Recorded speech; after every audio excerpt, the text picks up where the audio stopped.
Hello and welcome to Newsfeed on Trust TV. My name is Dorcas Yakubu, bringing you trending stories that people are talking about and sharing around the globe today, and also their opinions on such issues. President Tinubu orders distribution of 20 trucks of rice each to 36 states and FCT.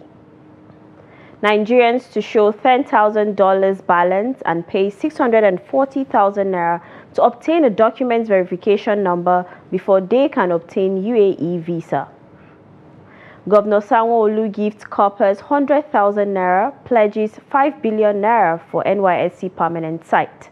Paul Kagame secures fourth term as Rwanda president after 24 years in the position. Now, top on what's trending: as part of measures to cushion the food crisis being experienced across the country, the federal government has announced that it has donated about 20 trucks of rice across the 36 states and the Federal Capital Territory, with each state receiving 20 trucks containing 1,200 bags of 25 kg rice. Information Minister Muhammad Idris disclosed this on Monday, July 15th, while briefing State House reporters at the end of the Federal Executive Council meeting. The minister said the bags of rice are expected to be distributed to vulnerable Nigerians by the state governments. This is a first step, and the federal government will continue to support all the state governors, local governments, and all the subnationals so that the hardship being experienced by most Nigerians in terms of shortage of food supply is bridged, he added. Now, responding to that, someone said, "This is not our problem. Bring back the subsidy." Another said, after buying presidential private jets for 150 billion naira, he shares Saraka rice for the poor Nigerians. Hashtag Nigeria Wake Up. Another said, palliatives can never be a solution for the current hardship. Now, next on what's trending, the United Arab Emirates have some conditions that Nigerian travelers are expected to fulfill in order to get a visa to visit the Arab nation. On Monday, July 15th, Muhammad Idris, Minister of Information and National Orientation, announced that the 3-year dispute between the United Arab Emirates and Nigeria has been resolved, and both countries had reached an agreement for the resumption of travel for citizens beginning July 15th. However, the minister said the new deal includes updated controls and conditions to facilitate obtaining a UAE visa. One of the new requirements is obtaining a document verification number, DVN. According to the DV Hub, which is a specialized service designated to authenticate and verify documentation essential for visa applications to the UAE, the DVN costs a non-refundable 640,000 naira excluding VAT for each application. This does not include the visa fee, which must be paid by credit card at the UAE Visa Center in Abuja, Nigeria's capital city. Also, the DVN is valid for only 14 days. In addition to obtaining a UAE visa, Nigerians are required to provide proof of a 6-month bank statement with a minimum balance of $10,000. Now, responding to that, someone said, but UAE citizens in Nigeria aren't living with terms and conditions. Nigerian government really needs to wake up. Another said, I guess the Nigerian government should return the expensive venture back to the UAE with regards to obtaining travel documents and visa to visit Nigeria. It should be tit for tat. Another said, which kind condition be this? Like say Dubai better pass Nigeria, Asaba sef better pass Dubai. Now, next on what's trending, Lagos State Governor Babajide Sanwo-Olu has announced a farewell gift of 100,000 naira for each corps member departing camp and a sum of 100 million naira for the NYSC support staff. This pledge was made during his address as a special guest of honor at the NYSC Passing Out Parade closing ceremony for the 2024 Batch B Stream 1 corps members held at the NYSC Orientation Camp in Iyana, Ipaja on Tuesday. Governor Sanwo-Olu also announced a 5 billion naira pledge towards the construction of a permanent site for the National Youth Service Corps Orientation Camp in the state. Let's take a look. I cannot just come here, watch the very outstanding parade that I've seen here this morning. Please, let's give them another round of applause. You truly, really deserve a permanent site. And so this year alone, I'll be putting available a total of 5 billion that I'll be using to start the full development of the permanent site for NYSC. For this batch, we have 4,254. And so with all sense of responsibility, and because you've been very hardworking, each and every one of you will go home with 100,000 naira. Monies will be available in your accounts by next week.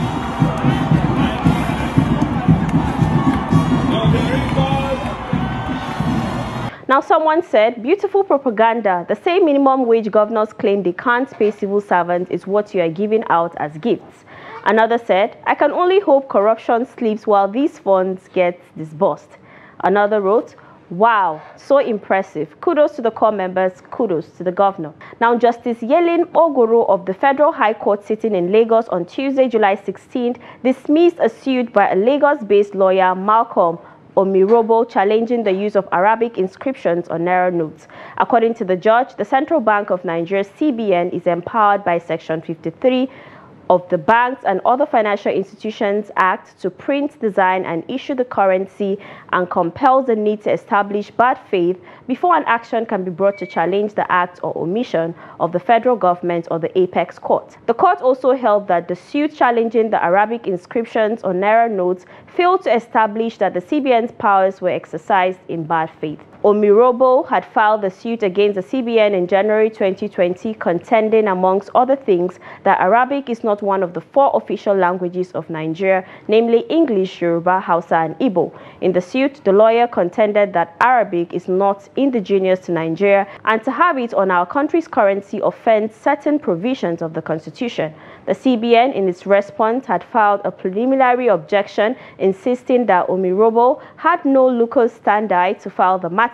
The bank also filed a defense. Ruling on the case, Justice Ogoro first dismissed the CBN's preliminary objection and held that Omirobo had the local standing to institute the action of being a taxpayer.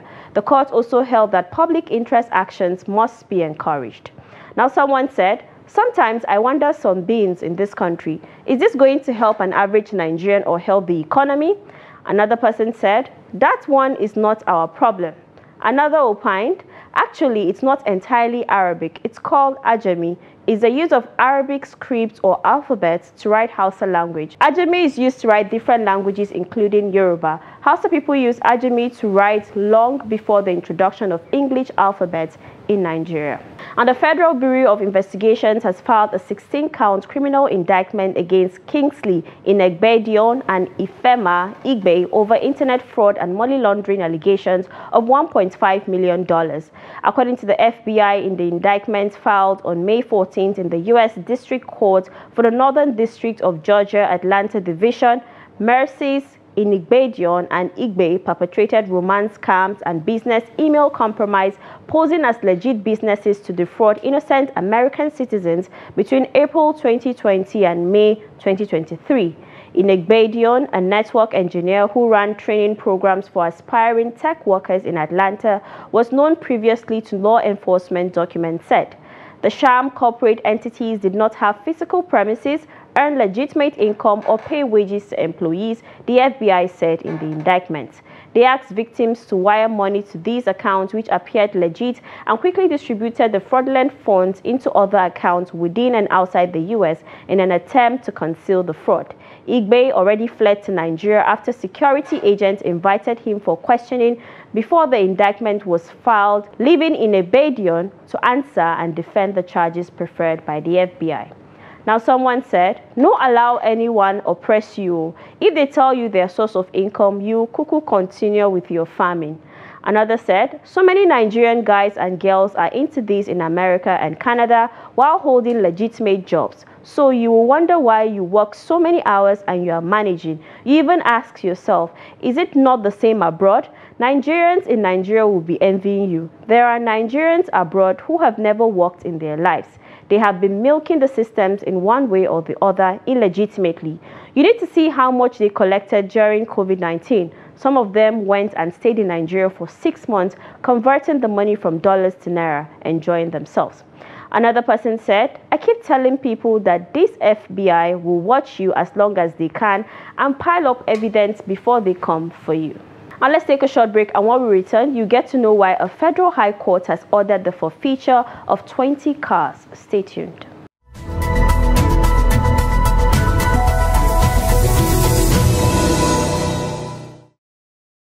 Welcome back, it's Newsfeed. Now, the Federal High Court sitting in Lagos has ordered the permanent forfeiture of 20 cars allegedly stolen from residential driveways and company car lots in Canada and shipped to Nigeria.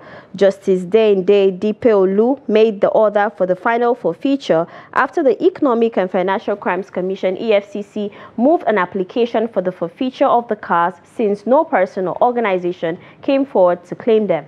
On May 27, 2024, the judge ordered the interim forfeiture of the cars while directing the EFCC to publish the order for any interested person to appear before the court and show cause while it should not be finally forfeited. But at the resumed hearing, the EFCC lawyer, Rahman Abdulrasheed, told the court that his agency had complied with the court's directives. Abdulrasheed also submitted that the final forfeiture orders sought by his employer were brought under Section 44 2B of the Constitution of the Federal Republic of Nigeria, 1999, as amended, Section 17 of the Advance Fee, Fraud, and Other Fraud-Related Offences Act 2006, and under the court's inherent jurisdiction. Justice Sanwo-Olu, after listening to the anti-graft agency's lawyer and reading through all the processes filed before the court with the authorities cited, granted the relief sought and ordered the final forfeiture of the 20 cars. Now, a netizen said, "I'm surprised at these judgments. I expected the court to direct the EFCC to investigate the real owners for restitution." Another person said, "The harm has been done. EFCC should do an investigation and return the cars to the rightful owners in Canada. Gradually, we will clean up our name and Nigeria will be great again." Another person said, "Not that I'm condoning this heinous act. However, no country should put a blanket blame on a country because of the action of a few. Imagine if the UK wants to ban India because most of the missing Range Rovers from the driveways were traced to Mumbai." The Kogi State Police Command has confirmed the arrest and detention of a police inspector, Aminu Muhammad, for alleged robbery. The corp was alleged to have robbed the residents of those around his duty station, the C Division in Lokoja, the state capital. Police spokesperson in the state, William Aya, who confirmed the incident on Tuesday, said the police inspector has been arrested and is already in detention. He added that the commissioner of police in the state has ordered a thorough investigation into the alleged misconduct. Luck ran out on the inspector following the escapades of a notorious gang who specialized in robbing houses of household items and cars in the state. Those who knew the vehicle and were aware of the robbery incident in the owner's house on 14th June 2024 quickly raised the alarm upon sighting the car. The car's plate number had already been changed to an Abuja number, just as the car dealer's receipt, backdated to 2020, was presented by the officer as is evidence of purchasing it. A source told newsmen that the stolen car was found in the workshop of the policeman Panel Bita, who was already working on changing the car's color at Ochadamu in the Ofu local government area of the state. Now, someone said, "Please make una help ask the officer to please tell us who unknown gunmen are." Another said, "That's what they do. Nigerians aren't surprised." Now, Justice Emeka Nwite of the Federal High Court, Abuja, has issued a bench warrant for the arrest of Dr. Abraham Ihizoje, a medical doctor at the Kuje Correctional Center's health facility, over their alleged refusal to produce the medical report of the detained executive of Binance Holdings Limited, Tigran Gambarian. Justice Nwite gave the order following an application by Gambarian's lawyer, Mark Mordi, on Tuesday. Gambarian was whisked into the court building in a wheelchair. He, along with the cryptocurrency firm, is facing a money laundering charge preferred against them by the Economic and Financial Crimes Commission, EFCC. Justice Nwite had on July 5th ordered the management of the Nigerian Correctional Service to release the medical certificate of Gambarian on or before July 16th. The judge gave the order following an application by Mordi. Mordi had prayed the court to summon Ihizoje to explain why he had allegedly refused to make available his client's medical report despite an earlier court order. Gambarian had on May 23rd collapsed in the open court over alleged ill health. Now, someone said, Regardless of what this man has done, can they not provide him with good health services? Or what manner of inhumanity is this? I'm sure Nigerian criminals in American prisons are not treated this way. Come to think of it, we are accusing him of a crime that most of the government officials are guilty of themselves. Shame on this country. Another said, but he didn't collapse when they were making the money laundering.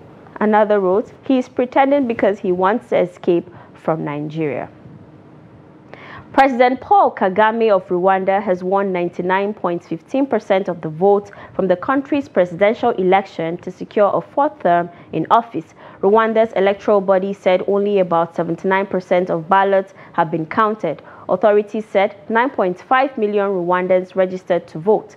The country has a population of 14 million. Kagame, 64, is qualified to continue in office till 2034 after a constitutional amendment in 2015 changed a two-term limit. Only 2 challengers were allowed to run against him. Kagame's opponent, Frank Habineza of the Democratic Green Party of Rwanda, and independent candidates Philippe Mpayimana received less than 1% each in the provisional result. The result is the same as 2017 when Kagame swooped nearly 99% of the votes. Kagame seized power as the head of rebels who took control of the government and ended the genocide in 1994, becoming vice president and de facto leader from then to 2000.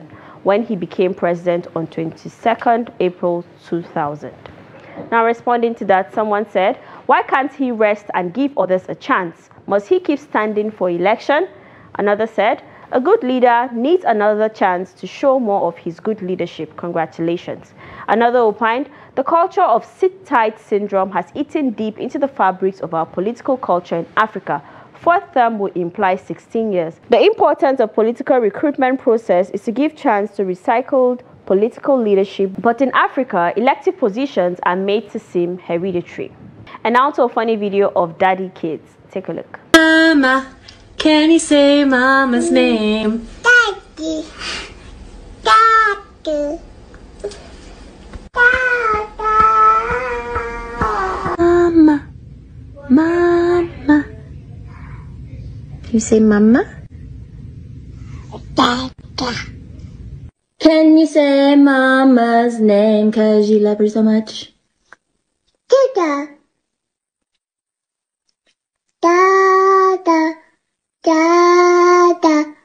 Dada. Dada. And that's it. You're up to date with trending stories across the world. Follow us and subscribe to all our social media platforms: Facebook, YouTube, Instagram, and X. Until next time, goodbye.